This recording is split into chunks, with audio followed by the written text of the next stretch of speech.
Hello and welcome to Chapter 2 in Computers in Healthcare. I'm going to do a lecture series in computers going forward after Chapter 1 just to help out because there is a lot of information in some of these chapters. So we're going to start in the textbook on page 13 with the intro of information integrity and data quality. Patient history has been recorded on paper for centuries. Written records of treating the sick date back to the Middle Ages. And although these documents are not what are currently thought of as quality health records, they show that patient care was recorded. The importance of data quality in healthcare cannot be overstressed or overstated. Every piece of information from the health record is vital to patient care. The healthcare provider must read, review, analyze, and compare the patient's health record to similar cases to make a plan for the patient's care and administer treatment accordingly. Therefore, it is critical that all information is timely, accurate, and complete. So moving over to page 14, we're going to talk about our data sources. And we talked about these data sources in health records, so hopefully this is a review for you. But your primary data sources come directly from the original source. So this is coming directly from the patient. So they come into the healthcare facility and they're talking about their symptoms and why they're there, and that information is entered into the medical record.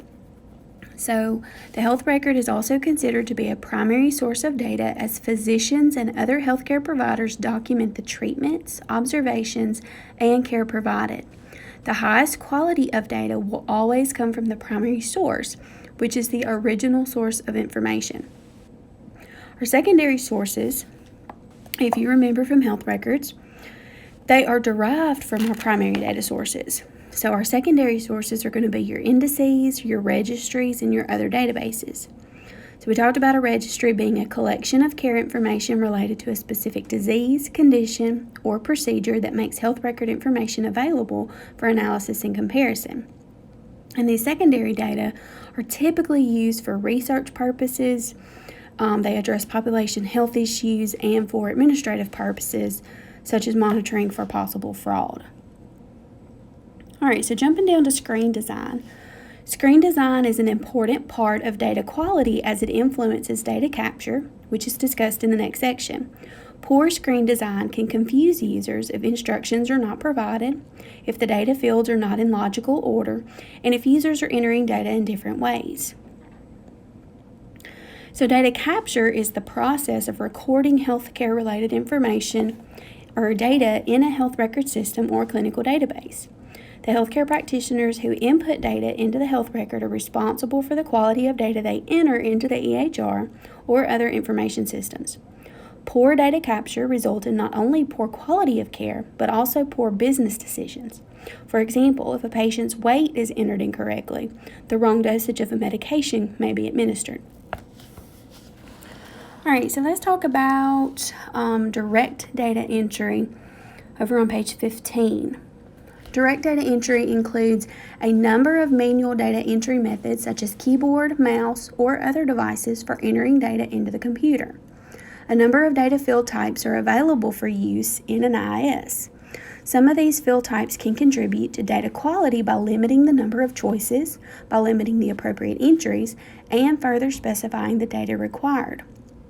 Many vendors use hotspots throughout their software applications to make the data fields as user-friendly as possible.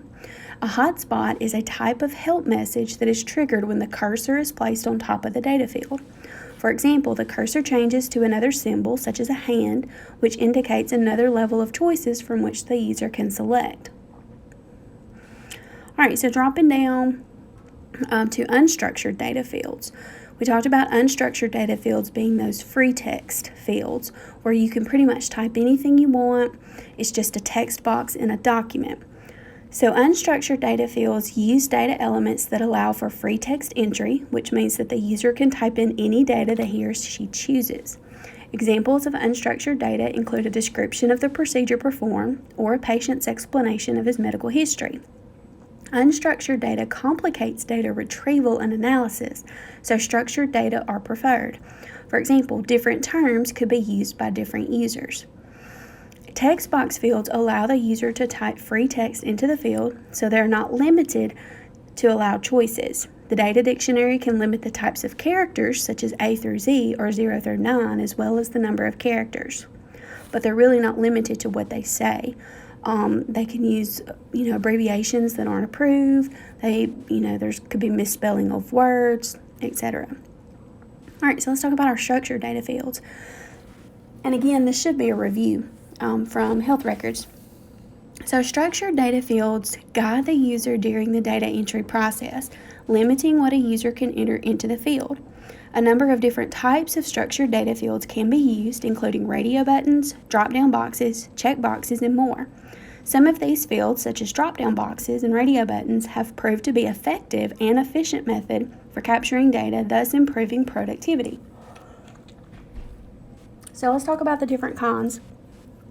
So our drop-down boxes. The one type of structured data field is the drop-down menu, which is frequently used in EHRs.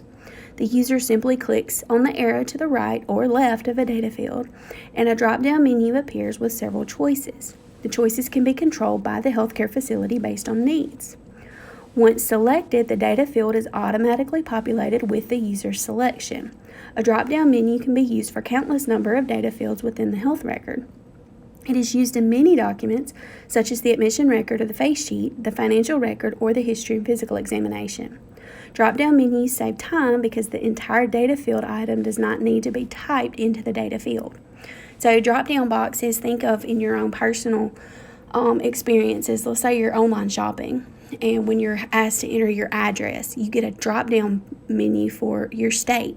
So instead of having to type in Mississippi or necessarily type in MS, you click the drop down and then you go select your state. So drop down menu. All right, moving on to the next checkbox. The checkbox is a type of data field that displays a comprehensive list of approved answers for the data element. The user can choose 0, 1, or many of the options. For example, if the checkbox field is part of the cardiac section of the history, the options may be murmurs, gallops, and rubs, and the physician could check none, he could check 1, or he could check all of them if they're there. Our next one is a radio button.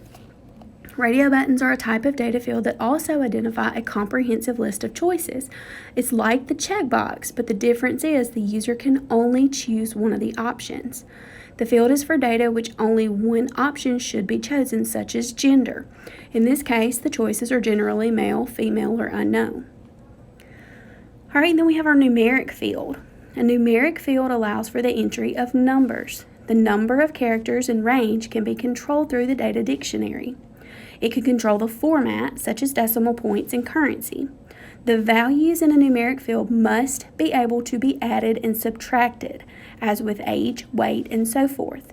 Dates, even though they are entered as numbers, would not be considered numeric because they are not added, subtracted, or otherwise mathematically manipulated. So weight, age, those are numeric fields. Date is not. So then we have a date field. Date field allows for the entry of valid dates. Valid does not mean that the date is correct, but rather means that an invalid date cannot be entered. So you can't enter February the 30th. That's not a valid date. And then time field, same thing. It allows for valid entry of times. It would prevent 26 hours in a day or 70 minutes in an hour. And again, it doesn't mean that the time is correct, but rather that an invalid time can't be entered. And then we have auto numbering. Auto numbering means that the information system assigns a number in numeric order. This type of field is used for the health record number and the patient account number. For example, the health record numbers would be assigned in numeric order, such as 1, 2, 3, 4, 5, 6, 1, 2, 3, 4, 5, 7, and 1, 2, 3, 4, 5, 8. All right, so let's move on down to data capture and template-based data entry. So template-based data entry is a cross between free text and structured data entry. The user can pick and choose data that are entered frequently, thus requiring the entry of data that change from patient to patient. It assists the healthcare provider by providing direction in what is to be documented. For example, if a physician is documenting a history and physical exam, the template will instruct the physician to document a review of systems, history of present illness, physical exam, impression, plan, and other required components. The template helps ensure that all required categories of data are collected. And now we have things to actually help with data capture, such as speech recognition. And again, we briefly talked about this in health records, but speech recognition is technology that translates speech to text. The text must be edited, as speech recognition software may misunderstand words and therefore translate speech into text incorrectly. So we have two strategies here. We have front end and back end. So in dictation with front end speech, it occurs when the physician or the dictator is the editor of the document that is dictated. The advantage of this is that the document is available in the health record quickly. But the downside is that the physician or the other healthcare provider has to be trained on how to edit the documents. And this sometimes takes time away from, those patient care issues. If they're sitting at a computer editing a document they just dictated, they're not seeing a patient. So that's where back end kind of comes in. But is the specific use of speech recognition technology in which the physician dictates in the traditional manner and an editor listens to the audio and reviews the document created. Because the dictated documents do not have to be transcribed, the role of the transcriptionist is evolving to the role of an editor who will edit the document to correct any errors created by speech rec. The document is sent to the dictating physician for approval following the editing process. And the advantage of the back-end speech recognition is that the physician is not required to take the time to actually perform the editing. Now, this happens due to natural language processing. It's the technology that converts the human language, whether it's structured or unstructured, into data that can be translated, then manipulated by computer systems. It's sophisticated enough to be able to identify keywords needed to perform specific tasks, such as computer-assisted coding. This technology basically teaches the meaning of a word or a phrase to a software application after several uses. For example, the system would learn how to assign the appropriate procedure code for a new procedure. This is done by a statistical algorithm, as the applications can then compare and code these similar expressions accurately and quickly. All right, over to page 17, data integrity. Data integrity is the extent to which healthcare data are complete, accurate, consistent, and timely. And data quality is the reliability and effectiveness of data for its intended uses in operations, decision-making, and planning. Thus, data quality focuses on using the data, whereas data integrity is about the data itself. So, data integrity. Required fields. The data fields within an IS for capturing data are individual blank fields required to be populated with patient data. A required field is a preset field in which data must be entered before the information system will allow the user to proceed. If these data fields were on paper, the user would interview the patient for data and type the data into the blanks on the paper to complete the data fields. There will be no alerts to let the user know that data field was skipped or omitted, or if wrong data were entered into the field during entry, and that's on paper. But with an electronic information system, the user may not even be able to skip ahead to the next screen. And though some systems allow the users to override the required field to enter other data, but they got to come back and fill out that information that's required. The existence of required fields is one of the many reasons why the EHR is a preferred method for capturing data. Another options for data integrity are edit checks. Many information systems have functionality within the software to minimize errors and aid in data accuracy. An edit check is a standard feature in many applications, data entry, and data collection software packages. Edit checks are pre-programmed definitions of each data field set up within the applications. So as data are entered, if any data are different from what has been programmed, an edit message appears on the screen. For example, an edit message would prevent a user from entering a body temperature of 254 degrees. This edit message, sometimes called a flag, because it signals that the user needs to verify the data being entered to ensure that the criteria of the field are met. This serves as a quality verification of data being entered into the system as part of the data collection process. And then edit checks can be used to check for illogical data, such as when a patient's gender does not match patient gender-specific procedure documented. For example, a message flag could appear on the screen indicating that a hysterectomy cannot be performed on a male patient. All right, so skipping over into the next section, we're getting into data quality management. And again, this is another review from health records. So we're not going to go into great detail on all of these, but these are the 10 AHIMA data quality management models, the 10 components. So data quality management is defined as the business process that ensures the integrity of an organization's data during collection, application, warehousing, and analysis. And so we're talking about accessibility, accuracy, comprehensiveness, consistency, and so on. So, what does that mean? Data accessibility means that the data items are easily obtainable by authorized users. Data can be accurate and relevant, but if it is not accessible to the healthcare providers when needed, then it's of no use. So they have to be able to access the information. Data accuracy means that data are free of identifiable errors. A multitude of problem areas can prevent a health record from being an accurate record. However, quantitative and qualitative analysis are two methods used to help prevent inaccurate data from occurring frequently within a health record. Okay, so me personally, this is the easiest and best way that I can help explain quantitative and qualitative analysis to you. This is how I remembered it when I went through this program. But take the base words, quantity and quality. Quantity is, always think of quantity as presence or absence. You either have an amount or you don't. So quantitative analysis is actually a review of the completeness and accuracy of the information. So you're looking to see if reports are missing entirely, or a section of a report is missing, or you may be missing a few hours of progress note. So in quantitative analysis, the reviewer determines whether or not the reports are present or absent. So quantitative analysis is you're checking for presence or absence. Is it there? Is it not there?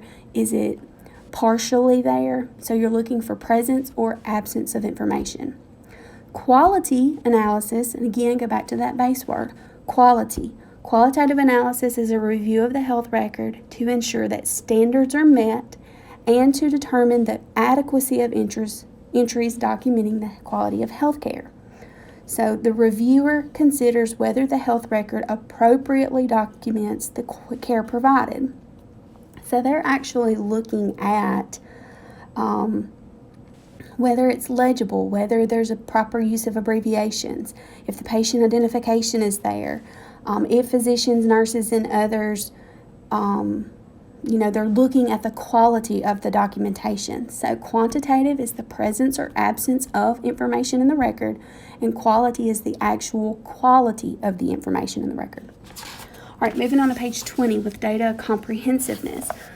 That means that the patient's health record must be complete, meaning that all required data are included. Many governmental and accreditation organizations and medical staffs have standards that mandate complete health records. Incomplete health records, which could be missing documents or missing data, or even missing entries or signatures, would not serve any purpose. An item or element that is not in the patient's health record that should be there is considered missing and qualifies as incomplete data, making the record incomplete. And so as part of your data comprehensiveness, HIM professionals are trained to conduct quantitative analysis and qualitative analysis within a health record. If during a qualitative review of the record there appears to be documentation that does not reflect best practice, if the notes appear to have a lapse in covered time, or if something does not look right, the HIM technician can submit the health record for review by a physician advisor, or a PA. The PA is hired by the healthcare facility to act as a liaison between the HIM department and the physician. The PA reviews health records for various reasons, including qualitative reviews, utilization reviews, quality reviews, surgical case and tissue reviews, other pathological reviews, and a host of blood and laboratory reviews for various medical staff and hospital committees. Then we have peer review. This is a review by like professionals or peers established according to an organization's medical staff bylaws, organizational policy and procedure, or the requirement of state law. The peer review system allows medical professionals to candidly critique and criticize the work of their colleagues without fear of reprisal, as the feedback comes from the committee and not a specific individual. So you have, methods out there to ensure that your records are comprehensive. If things look wrong in the coding world today, HIM departments can rely on those physician advisors to go out and help educate physicians and, help get clarity on issues that are going on. All right, over to 21, data consistency. Data consistency ensures that like data are the same on each document or computer screen. For example, patient's date of birth is listed on many different documents. It's easy for someone to write the wrong age on a document, which would create different ages on different documents. With the EHR, the date of birth is entered once and is displayed on multiple screens. Data currency. Data currency ensures that data are up to date. A data value is up to date if it is current for a specific point in time, and it is outdated if it was current at a preceding time, but incorrect at a later time. So, for example, if a patient's chest x-ray study from 6 weeks ago, it has little to no value in treating a patient for pneumonia today. The physician would need a current chest x-ray to help evaluate the patient's condition. So currency is related to time. All right, data definition. This is the specific meaning of healthcare-related data elements. Defining each data element provides the foundation that allows everyone to interpret and collect data in the same way. And then data granularity describes the level of detail at which the attributes and values of healthcare data are defined. The required level of detail depends on circumstances of the patient's care. For example, the documentation in the health record for a patient who's being treated for cardiac disease will describe the patient's cardiac condition much more detailed than if the patient had a disease in another body system. And then data precision. Data precision ensures that there is justification for the need to collect the data, such as for patient care, data analysis, billing, and other operational tasks. In order to be useful, the data must be defined for precise understanding. Meanings can vary by department, facility, and other factor, supporting the need for a standard definition to avoid confusion. For example, admission time can be the time the patient arrived at the hospital, the time the patient's information was entered into the information system, or the time the patient arrived in their room. And then data relevancy. This is the extent to which healthcare-related data are useful for the purposes for which they were collected. Thus, only data that are needed or are expected to be needed in the future are collected. The type of data is determined by the needs of the healthcare facility. In the case of the health record, relevant data should include demographic data, administrative data, and clinical data. And our last one, timeliness. Data timeliness means that the data should be recorded in an appropriate period of time after the event and should be available to the user when needed. The healthcare facility determines the appropriate period of time for each data element based on accreditation, state licensure, and other requirements. The timeliness of data entry is of utmost importance and represents one aspect of data quality. All right, so moving over to page 22, I'm going to talk about data cleansing as part of some integrity issues. Data cleansing is the process of checking internal consistency and duplication, as well as identifying outliers and missing data. In other words, data cleansing means looking for errors or problems with the data, such as duplicate patients. There may be outliers, which is an extreme statistical value that falls outside of the normal range. For example, if a research study has captured the number of continuing education hours that registered health information technicians report, and most reported somewhere in the range of 20 and 250, but one reported 1,500, then the 1,500 hours would be an outlier. An outlier is not necessarily an error, but it should be evaluated for accuracy because of the impact it has on the mean and other statistical analysis of the data. And then we have data mapping. This allows for connections between two systems. For example, ICD-9 and ICD-10 have similar concepts but are not identical. If the concepts in these two systems are not linked appropriately, there will be problems with data integrity. For example, a link has to be established when the codes for an open appendectomy in each coding system are identified as equivalent codes for each other. And then we have data integrity issues. So data integrity of documentation can be compromised in many ways in information systems like the EHR, such as when a revision is made to an operative report and it is unclear which is the most current report.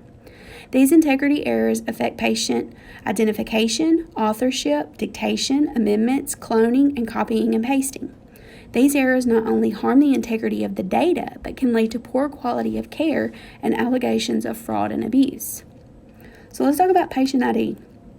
Patient identification errors occur when patient identification errors occur when patient A's health information is documented in patient B's health record. This mistake can lead to serious patient errors for both patients.